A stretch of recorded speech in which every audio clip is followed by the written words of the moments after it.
Hi friends, Redmi Note7Pro നമ്മുടെ കയ്യിൽ കിട്ടിയിരിക്കുകയാണ്. കുറച്ച് ലേറ്റ് ആയിട്ടാണെന്ന് എനിക്കറിയാം, പക്ഷേ നമുക്കിത് വാങ്ങിയിട്ട് വേണം ചെയ്യാന്നുള്ള കാര്യം നിങ്ങൾക്ക് എല്ലാവർക്കും ഇതിനോടകം തന്നെ പരിചയമായിട്ടുണ്ടാവും. അപ്പോൾ അതുകൊണ്ട് തന്നെ ഇത്തിരി ലേറ്റ് ആയിട്ടുള്ള ഒരു അൺബോക്സിങ്ങും ഇനീഷ്യൽ ഇംപ്രഷനുമാണ്. സമയമൊട്ടും കളയണ്ട, നേരെ വീഡിയോയിലേക്ക്. Welcome to Prathap G Tech, it's me Prathap.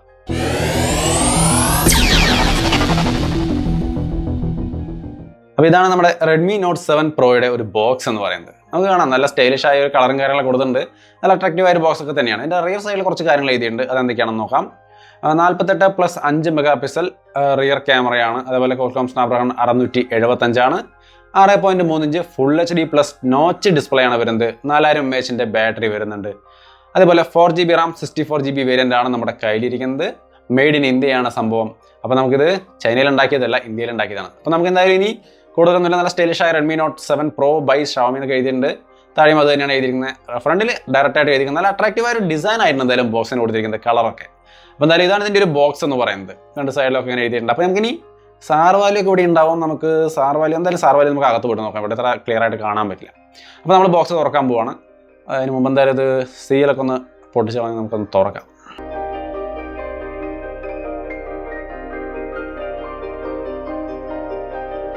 അപ്പോൾ ബോക്സ് തുറക്കുമ്പോൾ നമുക്ക് അതിനകത്ത് മറ്റൊരു ബോക്സാണ്. നമുക്കറിയാം Note7 എന്തൊക്കെയായിരുന്നു എന്ന്. ഒരു സിം എജക്ടർ ടൂളും അതേപോലെ കേസും കാര്യങ്ങളൊക്കെയാണ് അതിനകത്ത് ഉണ്ടാവുക. എന്നാൽ അവിടെ ഇരിക്കട്ടെ, നമുക്ക് ഫോൺ ജസ്റ്റ് ഒന്ന് നോക്കിയിട്ട് അതിലേക്ക് വരാം. ഫോൺ നമ്മുടെ എക്സാക്ട്ലി Redmi Note7 തന്നെയാണെന്നാണ് എനിക്ക് തോന്നുന്നത്. അതേ സ്റ്റൈൽ ഡിസൈനും കാര്യങ്ങളൊക്കെയാണ്. ഫ്രണ്ടിൽ അതേപോലെ 6.3 inch full HD plus display ഒക്കെ തന്നെയാണ് കാണുന്നത്. നോച്ച് ഉണ്ട് മുകളിൽ, റിയർ സൈഡിൽ ഡുവൽ ക്യാമറ സെറ്റപ്പ് കാര്യങ്ങളൊക്കെ. അപ്പോൾ ആ ഒരു സംഭവങ്ങളൊക്കെ തന്നെയാണ് ഇതിൽ കാണുന്നത്. ഫോണിലേക്ക് നമുക്ക് വീണ്ടും തിരിച്ചു വരാം. പക്ഷേ അതിന് മുൻപ് ബോക്സിനകത്ത് എന്തൊക്കെയാണെന്ന് നോക്കാം. സ്റ്റൈലിഷ് ആയ ഒരു ഫോൺ തന്നെയാണല്ലേ. അപ്പോൾ എന്തായാലും ഫോണിലേക്ക് തിരിച്ചു വരാം. അതിന് മുമ്പ് ബോക്സിലേക്ക്. ഇതിനകത്ത് വരുന്ന ചെറിയ ബോക്സിനകത്ത് നമുക്കറിയാവുന്ന പോലെ തന്നെ നമ്മൾ പ്രതീക്ഷിച്ച പോലെ തന്നെ സിം എജക്ടർ ടൂൾ ഉണ്ട്, അത് കണ്ടു. അതേപോലെ ഡോക്യുമെന്റ്സ് ഉണ്ട്, ഒരു കേസ് സെയിം അതേ കേസ് തന്നെയാണ് Redmi Note7 ഉണ്ടായിരുന്ന അതേപോലത്തെ കേസ് തന്നെയാണ്. സെമി ട്രാൻസ്പെറൻറ്റ് കേസാണ്, ഫ്ലെക്സിബിൾ ആണ്. സാർ വാല്യൂ നിങ്ങൾക്ക് ഇവിടെ കാണാം. അപ്പോൾ 962 സെയിം സാർ വാല്യൂ ആണ്. ആൾമോസ്റ്റ് അതേപോലെ Redmi Note7 കണ്ട അതേ സാർ വാല്യൂ ഒക്കെ തന്നെയാണ്. നമ്മുടെ ലിമിറ്റിനകത്തൊക്കെ തന്നെയാണ്. ബോക്സിനകത്തേക്ക് വരുമ്പോൾ ഒരു പാഡ് ഉണ്ട്, അതങ്ങനെ മാറ്റി വെച്ചാൽ നമുക്ക് ചാർജർ, നമുക്കിവിടെ ചാർജർ കാണാം. ചാർജർ എടുക്കുമ്പോൾ ഇത് 5V 2A normal ചാർജറാണ്, fast charger ഒന്നുമല്ല. അപ്പോൾ ഇതിനകത്ത് നമുക്ക് ഫാസ്റ്റ് ചാർജർ ഒന്നും കിട്ടുന്നില്ല. ക്വിക്ക് ചാർജ് 4 എന്നൊക്കെ കാണിക്കുന്നുണ്ട്, പക്ഷേ അതിൻ്റെ ഇപ്പോൾ ഒരു ചാർജർ, അത് ക്വിക്ക് ചാർജ് 4 ഒന്നുമില്ലെങ്കിലും 9W ഫാസ്റ്റ് ചാർജിങ് ചാർജർ ഉൾപ്പെടുത്തിയിരുന്നെങ്കിൽ തീർച്ചയായിട്ടും ഉപകാരപ്രദമായേനെ. പക്ഷേ ഇതിനകത്ത് നമുക്ക് ഫാസ്റ്റ് ചാർജർ ഒന്നും കിട്ടുന്നില്ല. കേബിൾ നമുക്ക് എന്തായാലും ടൈപ്പ് C കേബിൾ തന്നെ ആവണം, അത് തന്നെയാണ് നമുക്കറിയാം. എന്തായാലും ഒന്ന് നോക്കിയേക്കാം. ടൈപ്പ് C കേബിൾ തന്നെയാണ് വന്നിരിക്കുന്നത്. അപ്പോൾ അത് തീർച്ചയായിട്ടും എന്തായാലും ഈ ഒരു റേഞ്ചിൽ ഈ ഒരു ടൈപ്പ് C കേബിളിൻ്റെ സമയമാണ് ഇനി അങ്ങോട്ട്. ആ ഒരു കാര്യം ഉൾക്കൊണ്ടുകൊണ്ട് തന്നെ Xiaomi ടൈപ്പ് C കേബിൾ ഉൾപ്പെടുത്തിയിരിക്കുന്നു, നല്ല വിഷയം. അപ്പോൾ ഇതൊക്കെയാണ് അതിൻ്റെ ബോക്സിനകത്തുള്ളത്. ഇനി നമുക്ക് ഫോണിലേക്ക് സ്റ്റിക്കറും കാര്യങ്ങളൊക്കെ മാറ്റിക്കളയാം. നല്ല സ്റ്റൈലിഷായ ആ ക്ലീൻ ആയ ഒരു ഡിസൈൻ നമുക്ക് ഫ്രണ്ട് സൈഡിൽ കിട്ടുന്നുണ്ട്. നോച്ച് ഡിസ്പ്ലേ ആണ്, മുകളിൽ നമുക്ക് ചെറിയൊരു നോച്ച് കാണാം. അതിൻ്റെ മുകളിലായിട്ട് സ്പീക്കർ ഗില്ലും കാണാം. അപ്പോൾ നല്ല സ്റ്റൈലിഷ് ആയ ഒരു ഡിവൈസ് ആണ്. റിയർ സൈഡിൽ നമുക്ക് കുറേ സ്റ്റിക്കർ വർക്കൊക്കെ ഉണ്ട്. സ്റ്റിക്കറൊക്കെ ഒന്ന് മാറ്റിയാലാണ് നമുക്ക് ഇതിൻ്റെ ശരിക്കുള്ളൊരു ഭംഗി കാണാമല്ലോ. അപ്പോൾ ഇതാണ് നമ്മുടെ Redmi Note7Pro. നല്ല സ്റ്റൈലിഷായ ഡിസൈൻ എന്ന് പറഞ്ഞാൽ ഇനി ഒന്നും പറയാനില്ല. ഷവമിയുടെ ഫോണുകളിൽ ഈ Redmi സീരീസിൽ ഏറ്റവും ഭംഗിയുള്ള ഡിവൈസുകൾ Redmi Note7ഉം 7 Proയുമാണ്. 7 Proയിലേക്ക് വരുമ്പോൾ ഒരു വ്യത്യാസം ആ ക്യാമറയുടെ സൈസ് മാത്രമാണ്. ബാക്കിയെല്ലാം കണ്ടോ, ഫ്രണ്ടിലൊക്കെ സെയിം ആണ്, ടോപ്പിലും സെയിം ആണ്. IR ബ്ലാസ്റ്റർ ഉണ്ട്. അതിൻ്റെ തൊട്ടപ്പുറത്ത് നമുക്ക് 3.5mm ഹെഡ്ഫോൺ ജാക്ക് ഉണ്ട്, നോയ്സ് ക്യാൻസലിംഗ് മൈക്രോഫോൺ ഉണ്ട്. ഇത്രയും തന്നെയാണ് നമ്മൾ Redmi Note7ലും കണ്ടത്. അപ്പോൾ അതേപോലത്തെ ഒരു ഡിസൈൻ തന്നെയാണ്.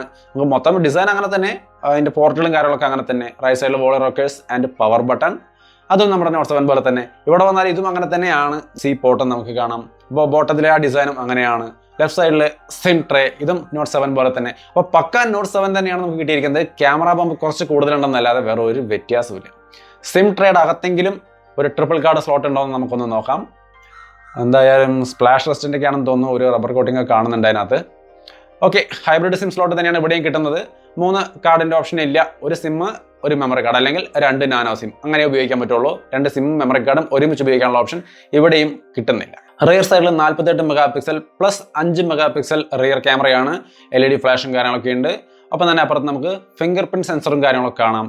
ക്യാമറ ആകുമ്പോൾ സ്വല്പം വലുതാണല്ലേ, തീർച്ചയായിട്ടും Note7 കുറച്ചും കൂടി വലുതാണ്. താഴെ Redmi by Xiaomi എന്നുള്ള ബ്രാൻഡിങ്ങും കാണാം. അപ്പോൾ ഇതാണ് ഇതിൻ്റെ ഒരു ഓവർ വ്യൂ എന്ന് പറയുന്ന ഒരു സംഭവം. അപ്പോൾ മൊത്തത്തിൽ നല്ല സ്റ്റൈലിഷ് ആയിട്ടൊക്കെ ഉണ്ട്. ഡിവൈസ് നമ്മൾ ഓൺ ചെയ്തിരിക്കുകയാണ്. ഇപ്പോൾ സെറ്റപ്പ് ചെയ്തിട്ടുണ്ട്, ഫിംഗർ പ്രിന്റ് സെൻസറും എല്ലാ കാര്യങ്ങളും സെറ്റ് ചെയ്തിട്ടുണ്ട്. മുകളിൽ നോച്ചിൽ നമുക്ക് 13 മെഗാ പിക്സൽ സെൽഫി ക്യാമറ ഉണ്ട്, പക്ഷേ അത് ഹൈഡ് ചെയ്യാൻ പാകത്തിൻ്റെ ഒരു വാൾപേപ്പറും കാര്യങ്ങളൊക്കെ കൊടുത്തിട്ടുണ്ട്. അപ്പോൾ ഇതൊക്കെ തന്നെയായിരുന്നു Note 7 കണ്ടത്. MIUI 10ന്റെ ഒരു UI ആണ് നമ്മൾ ഇവിടെ കാണുന്നത്. അപ്പോൾ തിരക്കേടില്ലാത്ത നല്ലൊരു ഡിസൈനും കാര്യങ്ങളൊക്കെ ഉണ്ട്. നമുക്ക് സ്റ്റാർ വാല്യൂ ഒന്ന് നോക്കാം. നേരത്തെ നമ്മൾ Redmi Note 7 962 അങ്ങനെ എന്തൊക്കെയാണ് കണ്ടത്, ഇവിടെ എന്താണെന്ന് ഒന്ന് നോക്കാം. *#07#962 നമുക്കിവിടെ നല്ലൊരു സാർ വാല്യൂ, തിരക്കേടില്ലാത്തൊരു സാർ വാല്യൂ തന്നെയാണ് ഇവിടെയും കാണുന്നത്. ഇത് തന്നെയാണ് നമ്മുടെ Note 7 സാർ വാല്യൂ എന്ന് തോന്നുന്നത്. അപ്പോൾ അതേപോലത്തെ ഒരു സാർ വാല്യൂം കാര്യങ്ങളൊക്കെ തന്നെയാണ് ഇവിടെയും കിട്ടുന്നത്. അപ്പോൾ സാർ വാല്യൂ ഒരുപാട് പേര് ചോദിച്ചുകൊണ്ടിരിക്കുന്ന ഒരു സംഭവമാണ്. അപ്പോൾ നമുക്ക് കാണുന്ന MIUI 10-നകത്തേക്ക് പോയിട്ട് നമുക്ക് അതിൻ്റെ സെറ്റിംഗ്സിനകത്ത് നമുക്ക് നോക്കിക്കഴിഞ്ഞാൽ എബൌട്ട് സെക്ഷനിൽ നമുക്ക് ഒരുപാട് കാര്യങ്ങൾ അറിയാൻ പറ്റും. അപ്പോൾ അതിന് മുമ്പ് നമുക്ക് ഈ ഹോം സ്ക്രീനിൻ്റെ നാവിഗേഷൻ ഞാനൊന്ന് മാറ്റാൻ പോകണം. എനിക്ക് ഈ സ്വൈപ്പ് ഗസ്റ്റർ അതെനിക്ക് ഭയങ്കര ഇഷ്ടപ്പെട്ടിട്ടുണ്ട്.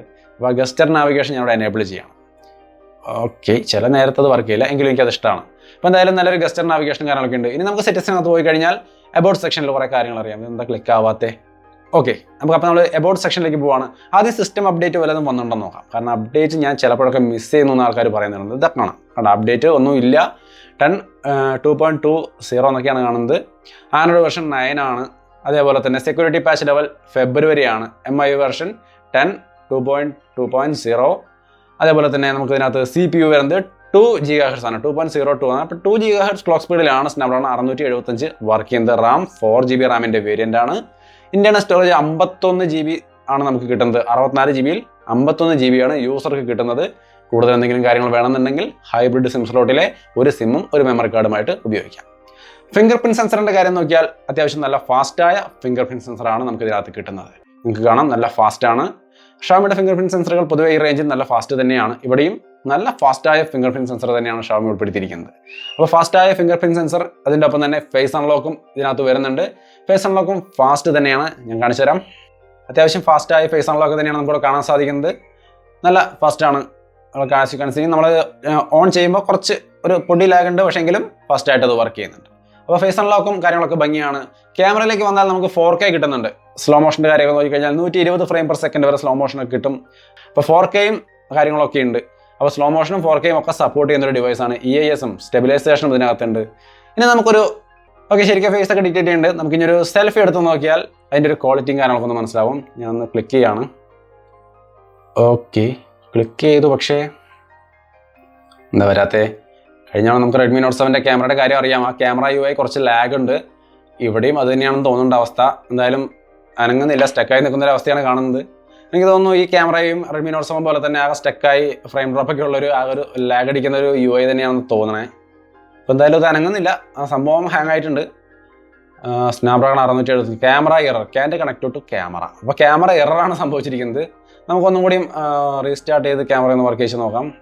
ഇൻ്റർഫേസ് എന്തായാലും വർക്ക് ചെയ്യുന്ന കാണാനില്ല. അപ്പോൾ എനിക്ക് തോന്നുന്നത് ക്യാമറ UI ആ ഒരു കാര്യത്തിൽ ക്യാമറ എറർ തന്നെയാണ്. പ്രശ്നങ്ങളുണ്ട്, അപ്ഡേറ്റ്സ് വരുമ്പോൾ ഫിക്സ് ആവുമായിരിക്കും. അങ്ങനെ ആയിരിക്കും ഷാമിയുടെ ശീലം. ഇപ്പോൾ കഴിഞ്ഞ തവണ Redmi Note 7 നമ്മൾ അങ്ങനെയാണ് കണ്ടത്. അപ്പോൾ ഇവിടെയും ഒന്ന് റീസ്റ്റാർട്ട് ചെയ്യാനാണ് ഇപ്പോൾ അവർ പറഞ്ഞിരിക്കുന്നത്. നമ്മളൊന്ന് റീസ്റ്റാർട്ട് ചെയ്ത് നോക്കുകയാണ്.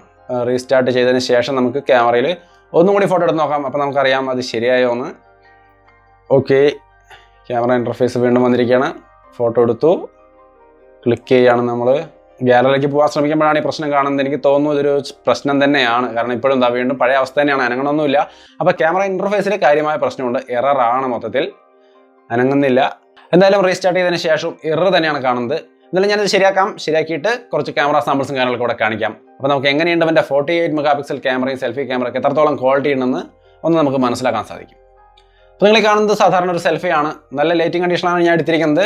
ബെസ്റ്റ് ക്യാമറ ക്വാളിറ്റി തന്നെയാണ് നമുക്കിവിടെ ഇമേജിൽ കാണാൻ സാധിക്കുന്നത്. പോർട്രേറ്റ് മോഡ് എനേബിൾ ചെയ്യുമ്പോഴും തരക്കേടില്ലാത്ത നല്ല ക്വാളിറ്റി തന്നെ നമുക്കിവിടെ കിട്ടുന്നുണ്ട്.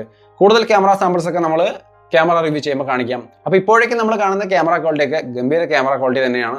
നല്ല സെൽഫിയും കാര്യങ്ങളൊക്കെ കിട്ടുന്നുണ്ട്. ഇനി നമുക്ക് റിയർ ക്യാമറയുടെ 1-2 സാമ്പിൾ കൂടി കാണിക്കാം.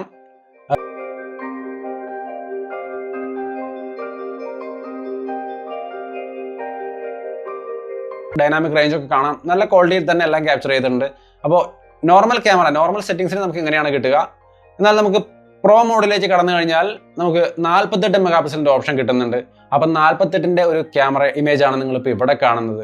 തരക്കേടില്ലാത്ത നല്ല ക്വാളിറ്റി ഉള്ള ഒരു ഇമേജും കാര്യങ്ങളൊക്കെയാണ്. സൂം ചെയ്യുമ്പോഴും ഗംഭീരമായ വിധം ഡീറ്റെയിൽസും കാര്യങ്ങളൊക്കെ ഉണ്ട്. അപ്പം നല്ലൊരു ക്യാമറ ക്വാളിറ്റി നമുക്ക് ഇതിനകത്ത് കിട്ടുന്നുണ്ടെന്നുള്ളതിൽ യാതൊരു ഡൗട്ടും വേണ്ട. ഒരു ഇനീഷ്യൽ ഇംപ്രഷൻ നിലയ്ക്ക് ബെസ്റ്റ് ക്യാമറ എന്ന് തന്നെ നമുക്ക് ഒറ്റ വാക്കിൽ പറയാൻ കഴിയുന്ന ഒരു നല്ല ക്യാമറ സെറ്റപ്പാണ് ഇവിടെ കാണാൻ കഴിയുന്നത്. അപ്പോൾ എന്തായാലും നല്ലൊരു ക്യാമറ, റിയർ സൈഡിലും ഫ്രണ്ട് സൈഡിലും ക്യാമറകൾ നല്ല ക്വാളിറ്റി ഇമേജുകൾ തന്നെയാണ് തന്നത്. അപ്പോൾ ഗംഭീരമായ ക്വാളിറ്റിയും കാര്യങ്ങളൊക്കെ ഉണ്ട്. കൂടുതൽ വിശദാംശങ്ങൾ ക്യാമറയെ പറ്റിയുള്ളത് ക്യാമറ റിവ്യൂവിലേക്ക് വരുമ്പോൾ ഞാൻ വ്യക്തമായിട്ട് പറയാം. അപ്പം നല്ലൊരു ഔട്ട്പുട്ട് തരുന്ന ക്യാമറയും നല്ല ഡിസൈനും പ്രോസസ്സറും കാര്യങ്ങളൊക്കെ ആയിട്ട് ഒരു കിടിലൻ ഫോണാണ്. ഒരു ഇനീഷ്യൽ ഇംപ്രഷൻ എന്ന നിലയിൽ എനിക്ക് ഗംഭീരമായിട്ട് ഇഷ്ടപ്പെട്ടു. അപ്പോൾ അൺബോക്സിംഗ് ആൻഡ് ഇനീഷ്യൽ ഇംപ്രഷൻ എന്നൊരു സംഭവം ഇവിടെ അവസാനിപ്പിക്കുകയാണ്. അപ്പോൾ ഗംഭീരമായ ക്വാളിറ്റിയും കാര്യങ്ങളൊക്കെ നമുക്ക് Redmi Note 7 Proയുടെ ക്യാമറയിലും കാര്യങ്ങളിലും കാണാൻ സാധിക്കുന്നുണ്ട്. അപ്പോൾ നമ്മൾ ഒരു ഇനീഷ്യൽ ഇംപ്രഷൻ, പ്രധാനപ്പെട്ട ഒരു കാര്യങ്ങൾ എന്തൊക്കെയാണ്, ഇതിന്റെ കാണാൻ എങ്ങനെയുണ്ട് തുടങ്ങിയ കാര്യങ്ങളൊക്കെയാണ് നമ്മൾ ഈ വീഡിയോയിൽ കണ്ടത്. അപ്പോൾ നല്ല ബെസ്റ്റ് ഒരു ഡിസൈൻ, റെഡ്മി സീരീസിൽ നമ്മൾ ഇതുവരെ കണ്ടതിൽ വെച്ച് ഏറ്റവും നല്ല ഡിസൈൻ, Redmi Note 7ന്റെ സെയിം ഡിസൈൻ ആണ് എങ്കിലും ആ രണ്ടും ഏകദേശം നല്ല ബെസ്റ്റ് ഡിസൈൻ ആണ്. ക്യാമറയുടെ സൈസ്, ആ ബമ്പ് കുറച്ച് കൂടിയിട്ടുണ്ടെന്നല്ലാതെ വലിയ ഡിഫറൻസ് ഒന്നുമില്ല. എന്തായാലും സ്റ്റൈലിഷ് ആയ ഒരു ഡിസൈൻ ആണെന്നുള്ളതിൽ യാതൊരു സംശയം വേണ്ട. അപ്പോൾ ഇതാണ് Redmi Note 7 Pro. നമ്മൾ കണ്ട ഒരു ഇഷ്യൂ എന്ന് പറയുന്നത് ക്യാമറയുടെ എററാണ്. അത് ഇന്റർഫേസിൽ നമുക്ക് എന്തോ മുമ്പും Redmi Note 7ലും നമ്മൾ ഈ ഒരു എറർ കണ്ടിട്ടുണ്ടായിരുന്നു. അപ്പോൾ അതേപോലത്തെ ഒരു എററൊക്കെ കാര്യങ്ങൾ, ലാഗും ഒക്കെ ഇതിനകത്തും കാണുന്നുണ്ട്. എന്തായാലും അതിനെക്കുറിച്ചൊക്കെ ഭാവിയിൽ വരും ദിവസങ്ങളിൽ നമ്മൾ അതിൻ്റെ അപ്ഡേറ്റ്സ് ഒക്കെ വരികയാണെങ്കിൽ വന്നിട്ടോ അല്ലെങ്കിൽ ക്യാമറ റിവ്യൂ ചെയ്യുമ്പോഴൊക്കെ അതിൻ്റെ കൂടുതൽ വിശദാംശങ്ങൾ നമ്മൾ തരാം. തൽക്കാലം ഒരു ഇനീഷ്യൽ ഇംപ്രഷൻ എന്ന വീഡിയോ ഇവിടെ അവസാനിക്കുകയാണ്. ക്യാമറ എറർ ഒഴിച്ചാൽ ബാക്കിയെല്ലാം നല്ല ഡീസൻ്റ് ആയിട്ട് തന്നെയുണ്ട്. ക്യാമറ സാമ്പിളൊക്കെ കണ്ടിടത്തോളം കൊണ്ട് അടിപൊളിയാണ്. 48 MP ഒക്കെ തകർത്തിട്ടുണ്ട്.